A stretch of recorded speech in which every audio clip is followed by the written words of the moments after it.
All right, here is your Unit 6% study guide. If you have any questions, please let me know. Let's go ahead and go through this. This is the format of the test. We have percents, decimals, fractions, and number sense. This section is already completed online in Schoology. And so now we're on to the next section, which is percent equations and word problems with percents. All right, first two, 14 and 15 here, are the direct translations. And so you don't need some formula. We're just doing direct translations with the words is, of, and what. So let's go ahead and zoom in and do this. So we have 21, we know is means equals. We don't do work with percents, so you need to change it to a decimal by dividing by 100. So we have 0.84 times x. We're going to isolate the variable. So divide by 0.84, divide by 0.84. And now this creates one whole. And so we have x equals, and let's do our 21 divided by 0.84. And you can see we get 25 as our answer. Okay. And so if I'm going to answer this question, I can say 21 is 84% of 25 as my official final answer. All right, translate, then solve. We have 85% of what number? Direct translation. Divide by 100 to make a decimal, and we have 0.85 times what is 15. We want to isolate the variable. So let's go ahead and divide by 0.85 since we're multiplying. Okay, this creates one whole, so we have x equals 15 divided by 0.85. And then we get a non-terminating decimal that goes on a long ways. So let's go ahead and we'll just round this off to the tenths place and be done with that. So let's answer the question. 85% of 17.6 is 15. There's my answer. Okay. All right, next ones. These are the word problem version, so not the direct translate. You have to think about what those formulas are. So we have on your last test, you received 56 out of 80. What was your percent? So remember, our steps that I recommend are label these parts. So we have a part, we have a whole, and we don't know the percent. So our formula for this was part over whole, which equals a decimal that we then change to a percent. So let's go ahead and fill out that template. So we have 56 out of 80, or 56 80ths. This equals 0.7, which if you multiply by 100, we end up with 70%. So the question, what was your percentage? My answer, the percentage was 70%. Okay. All right, next one. To get an A for the quarter, you need at least 87%. The test is worth 90. How many points do you need? So if it's worth 90, this is my whole. And then I obviously know my percent. So I want to know the points. And so our whole, we've talked about that the whole goes in the middle. So I can say 87% of what is that. Oops, so sorry, not what. We know what the whole is. 87% of 90 is what? And so that's going to tell us what is 87% of 90. How many points am I going to need? Okay, because here's my percent, here's my whole, and here is my part. Okay, so let's go ahead and direct translate now. We're going to divide by 100 to get a decimal. We have 0.87 times 90 equals x. And so x is already isolated, so we can just do the multiplication here. And it tells us that 78.3 is what x equals, or the part. So how many points do I need? Well, remember, I can get more than that and still be successful. So I need at least 78.3 points. Okay, so there we go. There's my answer. All right, next one. On your last test, your score was a 46. So I can already tell that this is my part. The teacher told you that you got an 88%. Find the total. So I don't know the whole. The whole goes in the middle. Okay, so let's create our template. So we have 88% of what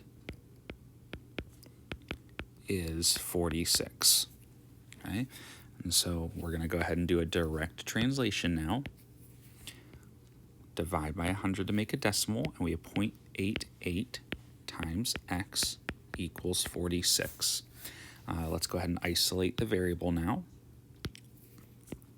Divide by 0.88 to both sides, and we get x equals 46 divided by 0.88, 52.27 with the 27 repeating.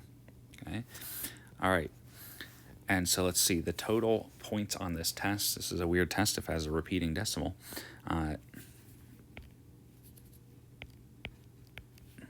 The total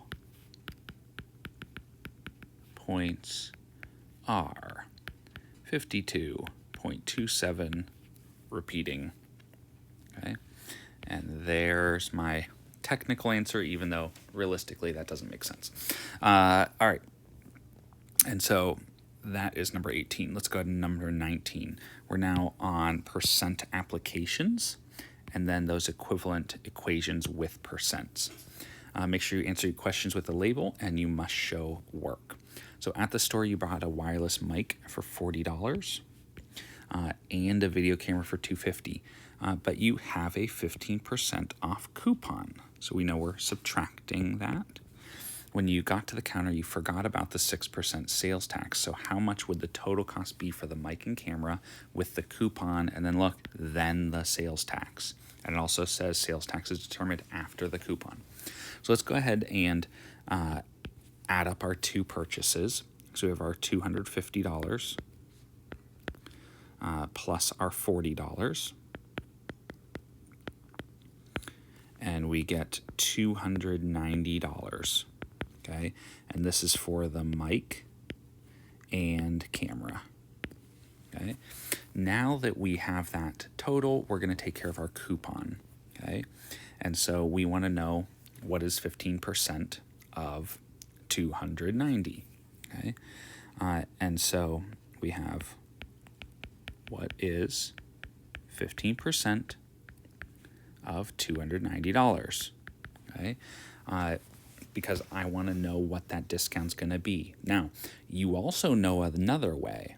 Okay, instead of using 15% and then subtracting, we've also learned that you can make this a lot simpler by saying, well, just tell me what is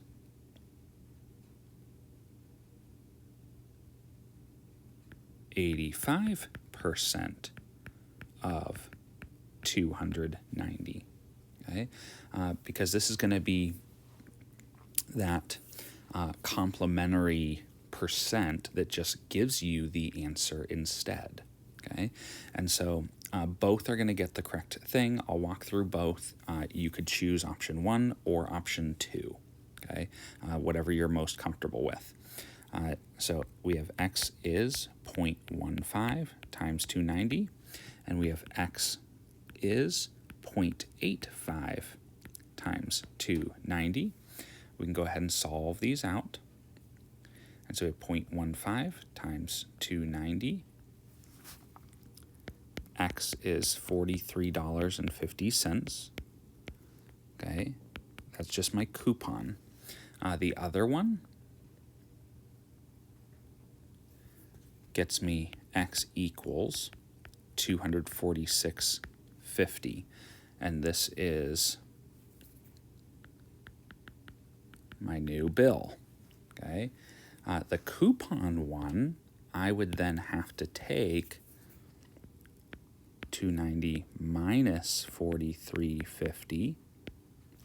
Okay, and then I would get $246.50. Okay, new bill. Okay, so both methods are fine. You have option 1 or option 2 to use to do that. All right, now we need to go ahead and take care of the tax. And the tax is 6% sales tax. Okay, and so we need to find out what is the 6% sales tax. Again, you have two choices. You can do what is 6%, or you can ask what is 106%. Okay, so I'm going to do that because it gets us the right answer right away. Okay, so what is 106% of 246.50? Okay, so I have x equals, swoop, swoop, 1.06 times 246.50, and then we can go ahead and plug that in. 1.06 times 246.50. So x equals $261.29. Okay, now again, you could have done the times 6%, but then you'd have to add that to what our new bill was. All right, and so now we can answer the question, how much would the total cost for the mic and camera be? The total cost is $261.29. There we go. So quite a bit of work there, but not bad if you're not doing double like I was doing. All right, Kenzie wants to sell her used cell phone on eBay, but she doesn't have time to list it herself. So her friend Frederick told her he would list her phone for her for a fee of $5 and 4% of the final selling price on the cell phone. So after selling the cell phone, Kenzie had to pay Frederick $12. How much did Frederick sell the cell phone for on eBay?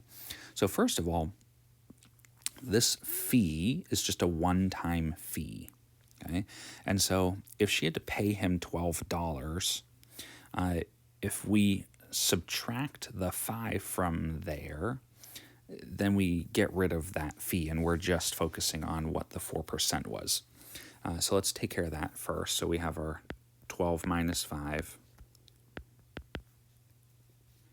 equals the $7. So now here's our situation.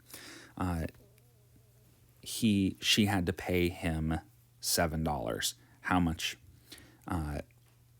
was the original amount of the cell phone sale on eBay? And so we know that 4% is that $7. So we have 4% of what is $7, okay? And so let's go ahead and lay out your template. Okay, so we have for your formula, 4% of what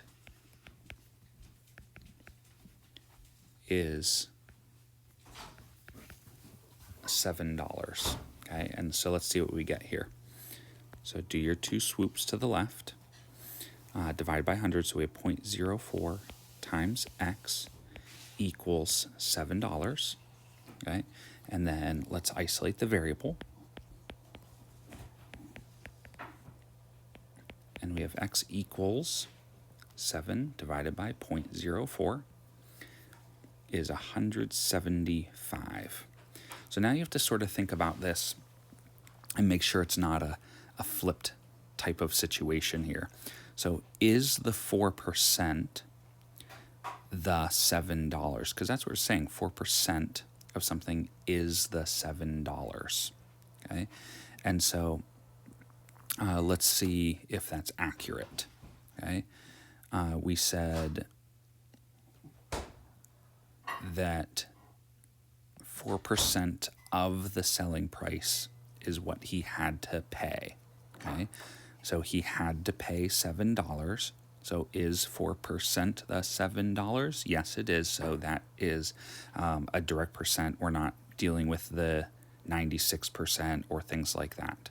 Okay, and so if he had to pay 4%, or if she had to pay 4%, that is $7 that she had to pay. And that means that the original amount then was $175 for the phone. So how much did Frederick sell the phone for? He sold the phone for $175. Okay. All right. Your next section is our simple interest and percent change section. We've been doing a lot of this, so this should probably be one of your strongest. Make sure you find the percent change. If necessary, round to the nearest whole percent. Then answer the question with a label, and make sure you mention increase or decrease. So with the economy declining, the Braden Company started to cut corners a little. Their Jolly Rancher bag used to hold 64 ounces, now only holds 54. Okay, so this is our end amount, and this is our start amount. We know our equation is end minus start over original start. So let's go ahead and fill that out. 52 minus 64 over 64. 52 minus 64 is not that, is negative 12 over 64. And then we can do that division. And you get 0.1875, negative 1875. All right, so this is decimal forms. Remember, we need to find percent change. So multiply by 100, and we have, what was the percent change? It was 18.75%, and the negative here makes us use the word decrease. Okay? All right, let's look at the next one. Not only did the Braden Company put less in their bag, they also changed the price of the bag from the $9 to the $11. So it was this, that's our start. It's now this is our end. We have end minus start over original start. End is $11.15 minus $9.56, all over the original start. Let's go ahead and calculate that.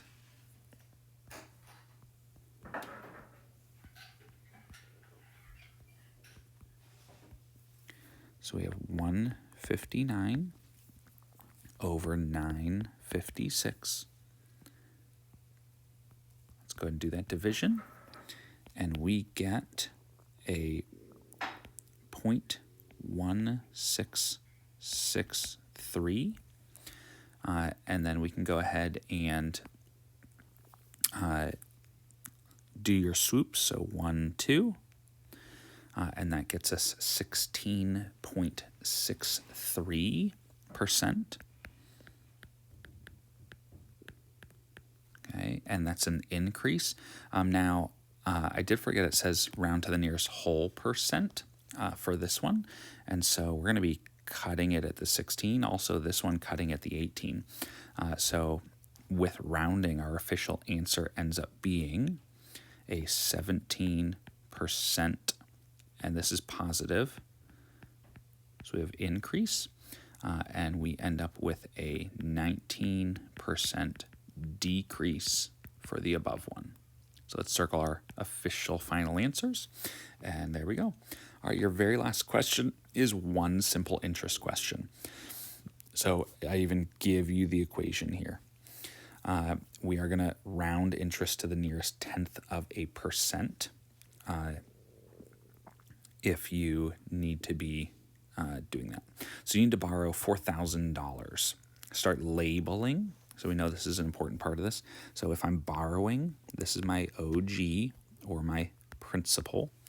Hargis Bank has a 3-year loan. Okay, that's my time. There's 5% simple interest. So we're going to turn that into a decimal. So a 0.05. And then we have another bank situation. So let's just take care of the Hargis Bank first. So set up your formula. I equals P R T.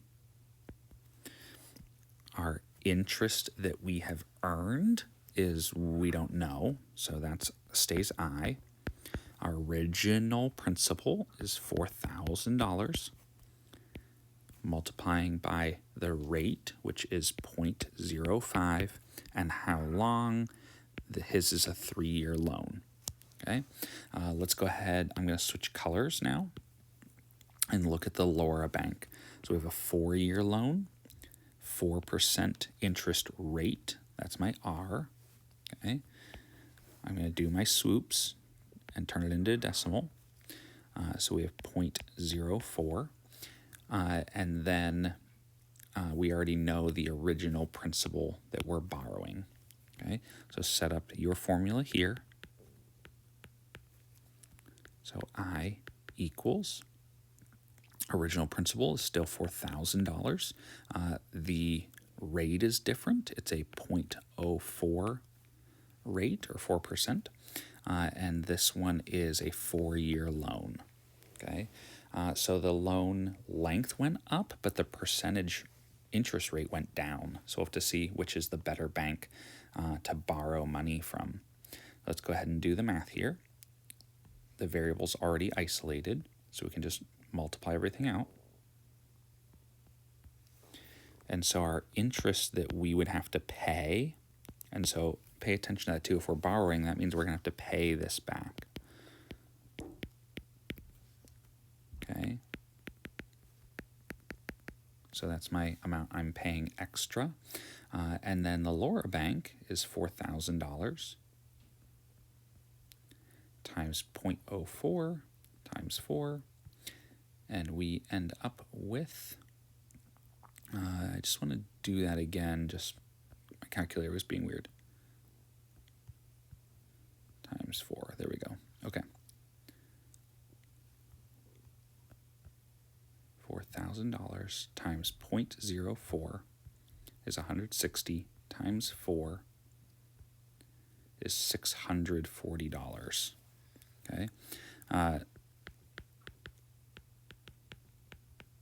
So let's check the Hargis Bank then, because now red flags are occurring. I can't imagine we're doing 6,000 extra. So we must have had a calculator mistake there too. 4,000 times 0.05 equals times 3. And there we go. That makes more sense. Okay. And so we end up with 600 paid extra for him, for Hargis Bank, and 640 paid extra for the Laura Bank. Okay, so which bank would be the better choice? Well, I don't want to pay more extra, and so I think I would rather the 600, and so my best choice would be to go with Hargis Bank.